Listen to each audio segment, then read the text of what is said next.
उस दिन हेलोवीन था, जहाँ पर क्लाउन एक इंटरव्यू के सामने अपने म्यूजियम को ओपन करता है। फिर इसके बाद वहाँ पर दो रॉबर्स आ जाते हैं क्लाउन की दुकान को लूटने के लिए और इंटरव्यूअर उन दो रॉबर्स को पहचान जाते हैं। इतने में ही क्लाउन के एक दोस्त वहाँ पर आ जाते हैं। फिर क्लाउन और उसके दोस्त मिलकर वो दो रॉबर्स को मार डालते हैं। अब यहाँ पर सीन काट होता है। फिर अगले सीन में 4 टीनेजर स्वीटी, बियर, स्पेक्टिकल और कार्ली वो सभी क्लाउन की म्यूजियम की डॉक्यूमेंट्री बनाने के लिए आए थे।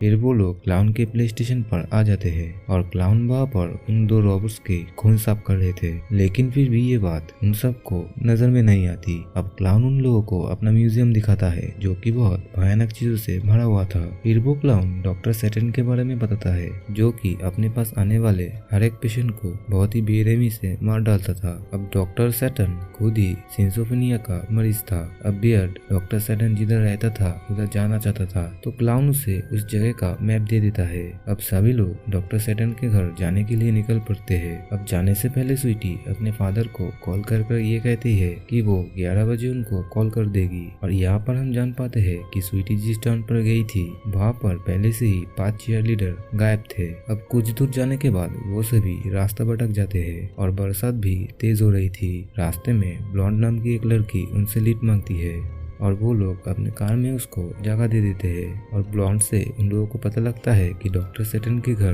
ब्लॉन्ड के घर के पास ही है, तो वो सभी ब्लॉन्ड के घर के लिए निकल जाते हैं। और ब्लॉन्ड के घर पहुंचते ही उनकी कार खराब हो जाती है। तब ब्लॉन्ड उन लोगों से कहती है कि उसका भाई एक मैकेनिक है, तो वो सभी उनके घर पे रुककर रेस्ट कर सकते हैं। बाकी तीनों ब्लॉन्ड के भाई के लिए वेट करते हुए कार में रुकते हैं और स्पेक्टिकल ब्लॉन्ड के साथ उसके घर चले जाते हैं। फिर कुछ समय बाद ब्लॉन्ड का भाई रीगन उनके कार के सामने आता है और उनको कार को ठीक करने लगता है। इतने में ही ब्लॉन्ड स्पेक्टिकल को फ्लर्ट कर रहा था, लेकिन वो आगे बढ़ पाते उससे पहले ही वहाँ पर सब लोग आ गए थे। फिर स्वीटी ब्लॉन्ड से फोन मांगती है ताकि वो अपने डैड से बात कर सके, लेकिन ब्लॉन्ड कहती है कि उसके पास कोई फोन नहीं है। अब यहाँ पर बारिश रुक नहीं रही थी, तो ब्लॉन्ड की मदद से जिल उन लोगों को हेलोवीन तक रुकने के लिए बोलती है और सभी लोग डिनर के लिए मान जाती है। डिनर टेबल में खाने के साथ में सभी को मास्क पहनने के लिए दिया जाता है, क्योंकि रेगन का फेस एक्सीडेंट में बुरी तरीके से कुचल गया था और उसे दूसरों की खूबसूरती देखकर बुरा न लगे,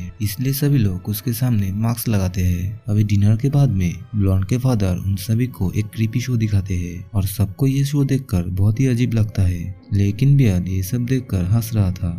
फिर तभी वहाँ पर रेगन आकर उनसे कहता है कि तुम लोगों की कार ठीक हो गई है और सभी लोग वहाँ से निकलते हैं। लेकिन जाते समय वहाँ का गेट बंद था। तभी एक स्पेक्टिकल कार से उतरकर गेट खोलने के लिए जाता है और अचानक से रेगन उस पर हमला कर देता है। बियर्ड उसको हेल्प करने के लिए जाता है, लेकिन लंबा बाल वाला आदमी बियर्ड के ऊपर हमला कर देता है और डर के मारे स्वीटी और कर्ली कार का डोर लॉक कर लेता है। लेकिन फिर भी लंबे बाल वाला वो लॉन्ग हेयर उनकी कार की ग्लास तोड़कर उनको बाहर निकालते हैं और वो उनको घर में ही कैद कर लेता है। कुछ ही टाइम के बाद में स्वीटी खुद को बंद हुआ देखता है और वो मदद के लिए चिल्लाता भी है। फिर वहाँ पर वो लॉन्ग हेयर वाला आदमी आकर उसको चुप कराता है और वो आदमी उसको उसके बॉयफ्रेंड स्पेक्टिकल की लाश दिखाता है। उसकी लाश का बहुत बुरा हालत हो चुका था, उन लोगों ने उसको मारकर मरमेड बना दिया था। और स्पेक्टिकल की ऐसी हालत देखकर स्वीटी बहुत रोती भी है और बहुत ज्यादा दुखी भी हो जाती है। फिर वो लॉन्ग हेयर वाला स्वीटी को जबरदस्ती किस करता है और इधर दूसरी रूम पर कार्ली को बेड पे बंद के रखा गया था और उसके सामने रेगन बहुत ही बुरी तरीके से खाना खा रहा था।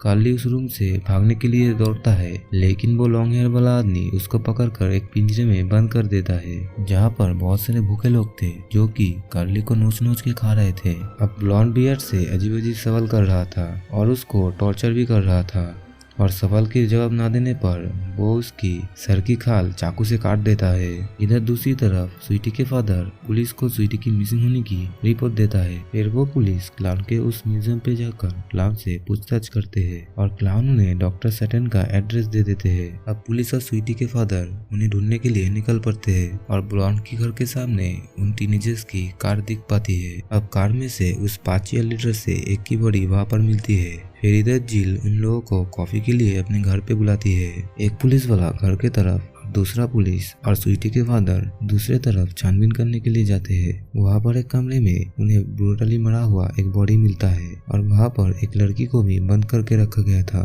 फिर वो पुलिस वाला दूसरे पुलिस वाले से इन सभी बारे में बातें कर रहा था। इतने में ही जिला के उन तीनों को मार डालता है। वो लोग स्वीटी के फादर के चमड़े निकाल लेते हैं और उसके फेस के चमड़े को पहनकर लॉन्ग हेयर स्वीटी के सामने जाता है। अब स्वीटी को एक पल ऐसा लगता है कि वो उसका फादर है, लेकिन जल्दी उसे समझ आ जाता है कि उन लोगों ने उसके पिता को बेरहमी से मार डाला है। फिर स्वीटी, बियर्ड और कार्ली को एक कब्रिस्तान पे ले जाते हैं और स्वीटी वहां से भागने की कोशिश करती है, लेकिन ब्लॉन्ड उसको पकड़कर एक क्रॉस से कई बार वार करके उसको मार डालती है। फिर कार्ली और बियर्ड को एक कॉफिन में बंद करके गड्ढे में डाल देता है। वे गड्ढे में कई सारे ज़ॉम्बीज उनको खाने के लिए उनके कॉफिन को तोड़ने लगता है और किसी तरह कार्ली कॉफिन से निकल के एक टनल के अंदर छुप जाता है, जहाँ पर कई सारी डेड बॉडी को एक साथ लाइन में रखा गया था और वहाँ पर उसे एक ओल्ड मैन मिलता है। कार्ली उससे मदद मांगती है, पर वो आदमी खुद ही खून का भूखा था। कार्ली किसी तरह भाग के वहां से एक दरवाजे के सामने पहुंचती है, जहाँ पर डॉक्टर सैटन एक आदमी को टॉर्चर करके